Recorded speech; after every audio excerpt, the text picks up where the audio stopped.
বর্তমান সময় ব্যবসার গ্রোথের জন্য সবথেকে বেশি দরকার ট্রাস্ট। আগে মানুষ ব্র্যান্ডের উপর বিশ্বাস করলেও বর্তমানে কিন্তু উদ্যোক্তার উপর বিশ্বাস করে।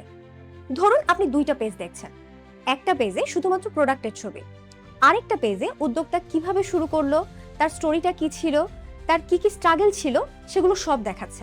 যেমনটা ধরেন ঘরের বাজারের জামশেদ মজুমদার। আপনি কোনটা বেছে নেবেন? বেশিরভাগ মানুষ দ্বিতীয়টা বেছে নেবে, কারণ বর্তমানে মানুষ ব্যবসার থেকে উদ্যোক্তার পরিচিতির উপর বেশি আস্থা রাখে।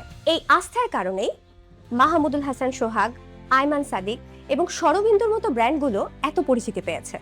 আমরা নিজেরা কিভাবে নিজেদের পার্সোনাল ব্র্যান্ড তৈরি করব, একটু খেয়াল করলেই দেখবেন অনেক উদ্যোক্তারা সোশ্যাল মিডিয়াতে তাদের বিজনেসের জার্নি, তাদের বিজনেস লেসন এবং তাদের বিজনেস এক্সপিরিয়েন্স শেয়ার করছে। আর যখন মানুষ একজন উদ্যোক্তাকে বিশ্বাস করে, তখন কিন্তু তার প্রোডাক্ট বা সার্ভিস কেনার প্রতি মানুষের আগ্রহটা বাড়ে।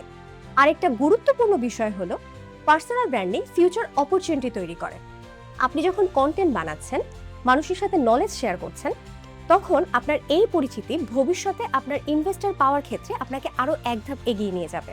শুধু তাই নয়, ভবিষ্যতে ব্যবসার পার্টনারশিপে এবং নতুন অপরচুনিটি তৈরি করার জন্য এটা আরো বেশি করে হেল্প করবে। সব মিলিয়ে পার্সোনাল ব্র্যান্ডিং এখন শুধুমাত্র কন্টেন্ট ক্রিয়েশনের জন্য না, এটি আপনার জন্য একটি বিগ অ্যাসেট। যারা ব্যবসার পাশাপাশি কন্টেন্ট ক্রিয়েশনেও মনোযোগ দিয়েছেন, তারা নিঃসন্দেহে ভবিষ্যতে অন্যদের থেকে এগিয়ে থাকবেন।